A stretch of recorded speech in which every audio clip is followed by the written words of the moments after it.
राधे राधे साथियों, स्वागत है आप सब लोगों का आज की हमारी हिंदी की क्लास में। तो आज हम क्या करेंगे, हिंदी में पूरा बेस से पढ़ना शुरू करेंगे।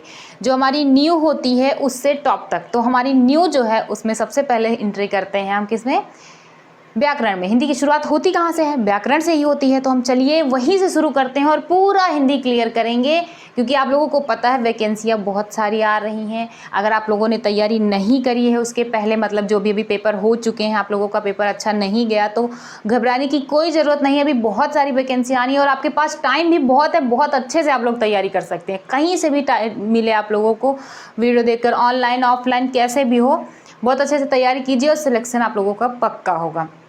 मेहनत करिए, मेहनत करेंगे ना तो ऐसा नहीं है कि अगर आप मेहनत कर रहे हो तो ये खराब जाएगी। वो आपके लिए जो सही है वो भगवान आपको देंगे, ज़रूर ज़रूर देंगे।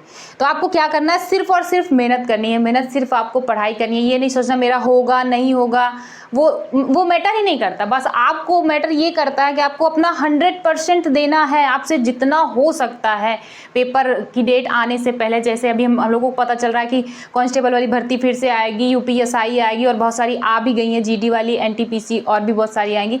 तो आपको परेशान होने की ज़रूरत नहीं, बस आप लोगों को क्या करना है, सिर्फ पढ़ना है, ओनली पढ़ाई करनी है और कुछ नहीं सोचना कि मेरा सिलेक्शन होगा नहीं होगा क्या होगा। आपको अपना 100% देना है।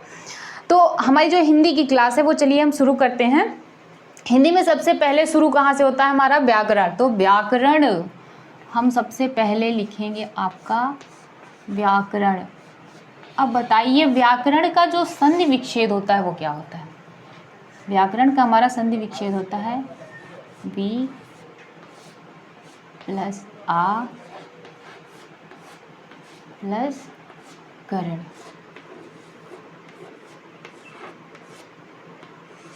ठीक है ना। व्याकरण का हमारा संधि विच्छेद होता है वी प्लस आ प्लस करण। व्याकरण के बाद हम आते हैं किस पे, हमारी वर्णमाला पे।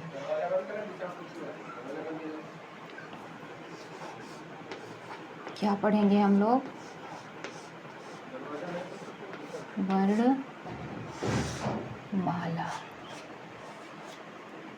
ठीक है, हमारा आ जाता है वर्णमाला। अब वर्णमाला में क्या होता है कि वर्णमाला किसे कहते हैं, हम समझेंगे कि वर्णमाला किसे कहते हैं। तो देखिए हम आपको मैं इसकी 2 परिभाषाएं बताती हूँ, आप लोग बताइएगा कि कौन सी सही है कौन सी गलत है।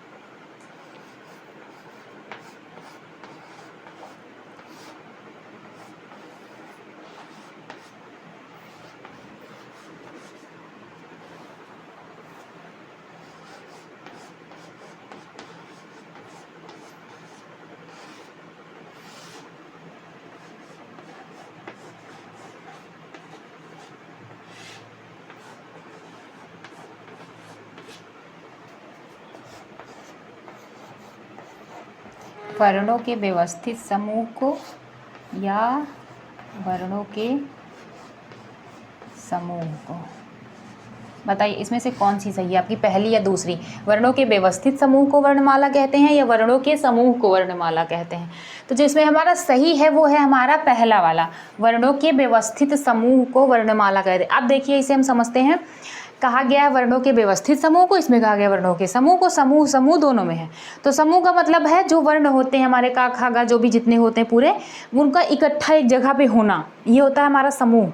लेकिन होता क्या है, व्यवस्थित समूह, उसका व्यवस्थित तरीके से रखना, तब हमारी वर्णमाला पूरी थी। जैसे का खा गा घा अंगा ऐसे शुरू हो, ऐसे नहीं कि अब समूह है इसका मतलब का भी हो सकता है, उसके बाद घा हो गया, उसके बाद खा हो गया, फिर जा हो गया, फिर मतलब पा फा बा, उसमें सब बीच में आ रहे हैं एक के बाद एक, मतलब कोई उसका पता ही नहीं है कि कौन कौन से स्थान पे रहेगा, लेकिन है सारे हैं वहीं पे, लेकिन उसका अता पता नहीं है।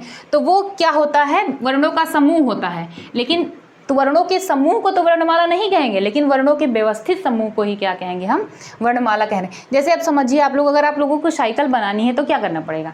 साइकिल बनाने के लिए ऐसा तो नहीं सबसे पहले हम गद्दी ला के रख देंगे, उसके ऊपर चक्का लगाएंगे, ऐसा तो किया नहीं। हमको उसको तरीके से करना पड़ेगा ना, पहले चक्का बनाएंगे, फिर उसके ऊपर रिम वगैरह लगा के फिर किया जाता है ना, कि एक के बाद एक चीज़ें हों तो वो हमारी साइकिल तैयार होती है। उसी तरह वर्णों का अगर व्यवस्थित समूह रखा जाएगा तब हमारी वर्णमाला तैयार होगी। ऐसा नहीं है कि हमने का किया, उसके बाद गा से गमला रख दिया, फिर इया उठा के रख दिया, उसके बाद चा चरखी रख दी, ऐसे रख दी, ऐसा ये नहीं होता हमारा वर्णमाला।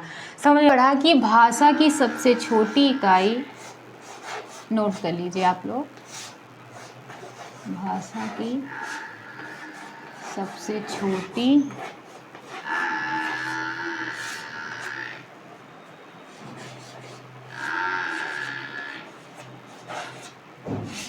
लिखित इकाई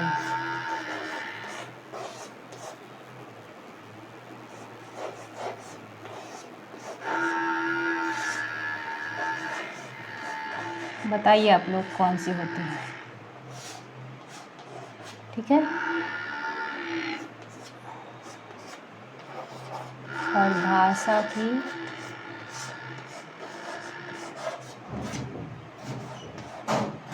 सबसे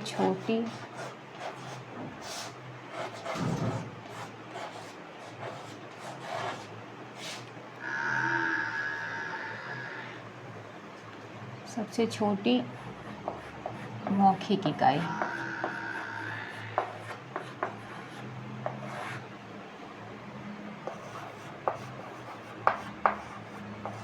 बताइए क्या होती है। अभी मैंने आप लोगों को बताया कि भाषा की सबसे छोटी लिखित इकाई क्या होती है, हमारी वर्ण होती है। कौन सी होती है? वर्ण होती है। जबकि वहीं पे अगर मौखिक पूछा जाए तो हमारा क्या होती है? ध्वनि होती है। ये हो गया हमारा। उसके बाद हिंदी में वर्णों की संख्या कितनी होती है, ये बहुत क्वेश्चन पूछा जाता है कि कुल वर्ण कितने होते हैं। तो हमारे जो कुल वर्ण होते हैं वो कितने होते हैं? कुल वर्णों की संख्या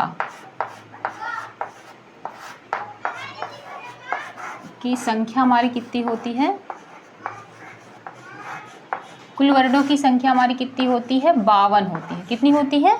52 होती है। कुल वर्णों की संख्या कितनी होती है? 52 होती है। कुल वर्णों की संख्या कितनी होती है? 52 होती है। 52 हमारे वर्ण होते हैं। अब इसमें देखते हैं कितने स्वर होते हैं, कितने व्यंजन होते हैं, कितने उच्छिष्ट व्यंजन, मतलब सारी चीज़ें देखेंगे, कितने द्विगुण होते हैं, सारे मिलाकर इकट्ठा कर लिया गया, उसके बाद हमारे 52 वर्ण बनते हैं। ठीक है ना। इसमें चलिए हम सबका वर्गीकरण भी देख आता है कि भाषा किस शब्द से बना है और कहाँ से, भाषा की उत्पत्ति कहाँ से हुई है। तो भाषा की उत्पत्ति कहाँ से हुई है, मैं देख लेते हैं। भाषा की जो उत्पत्ति हुई है, भाषा की उत्पत्ति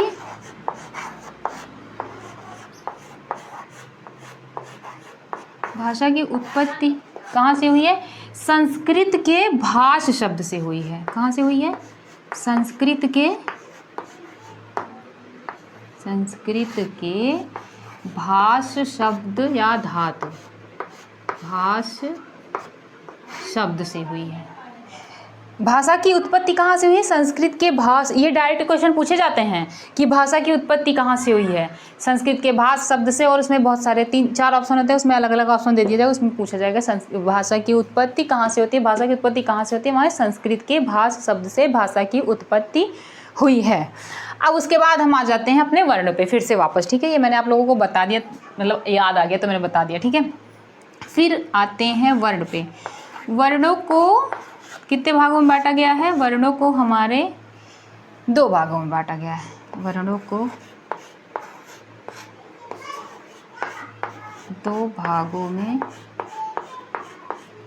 आप लोग नोट्स बनाते रहिएगा। ठीक है ना, आप लोगों को आसानी होगी उससे कि मतलब बाद में भी आप लोग उसमें रिवीजन करते रहिएगा।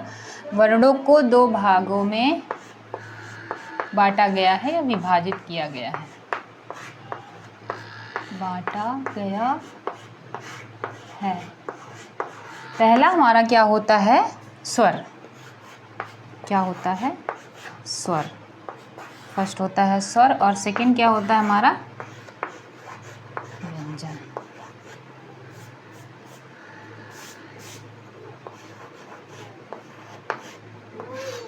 दूसरा क्या होता है हमारा?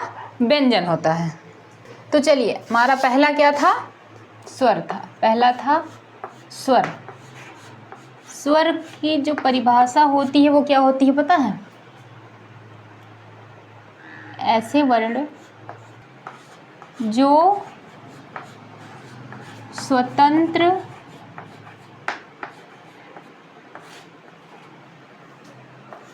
रूप से बोले जाएं, रूप से बोले जाएं, या स्वतंत्र रूप से बोले जाने वाले वर्ण ही क्या कहलाते हैं? हमारे स्वर कहलाते हैं। ऐसे वर्ण जो स्वतंत्र रूप से बोले जाएं, ऐसे वर्ण जो स्वतंत्र रूप से बोले जाएं वो हमारे क्या कहलाते हैं? स्वर कहलाते हैं। उसके बाद हमारा सेकंड आता है व्यंजन। व्यंजन में होता है आपका, इसी का उल्टा होगा, ये तो बहुत से लोगों ने समझ लिया होगा, है ना। ऐसे वर्ण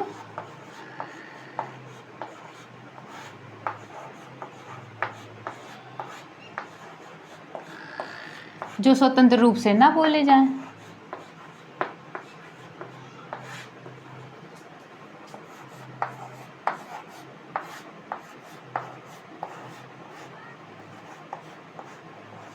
ना बोले जाएं। ऐसे वर्ण जो स्वतंत्र रूप से ना बोले जाएं वो हमारे व्यंजन कहलाते हैं, और ऐसे वर्ण जो स्वतंत्र रूप से बोले जाएं, जिनको किसी का दबाव नहीं है, कोई उनके ऊपर हावी नहीं हो सकता, कोई उन्हें बांध कर नहीं रख सकता, वो हमारे क्या होते हैं? स्वर होते हैं। और जो किसी की सहायता से बोले जाएं, मतलब जिनके ऊपर कोई काम कर रहा हो, जो किसी के अधीन हो, वो हमारे क्या कहलाते हैं? वर्ण कहलाते हैं। जैसे भारत को जब मतलब भारत देश जब आज़ाद नहीं था तो भारतीय किसके अधीन थे? भाई अंग्रेजों के अधीन थे। ठीक उसी तरह से जो किसी के अधीन हो, मतलब स्वतंत्र ना हो, वो हमारा व्यंजन कहलाता है। और जो स्वतंत्र हो, जैसे अभी हम लोग इस टाइम पे हैं तो हम क्या है? स्वर हैं। और आज़ादी के पहले क्या थे? हम व्यंजन थे। ये समझने के लिए बोला गया है, ठीक है ना।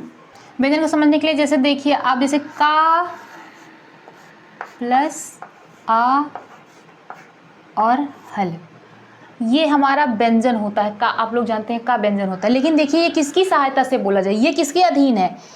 ये स्वर के अधीन है। व्यंजन किसके अधीन है? स्वर के अधीन है। ये किसकी सहायता से बोला जा रहा है? स्वर की सहायता से बोला जा रहा है, ये व्यंजन है। और आप लोग ये जो देख रहे हैं ये हलंत, जिसे हम लोग बोलते हैं हलंत, तो ये जो है हमारे संस्कृत में ना, देखिए मैं आप लोगों को एक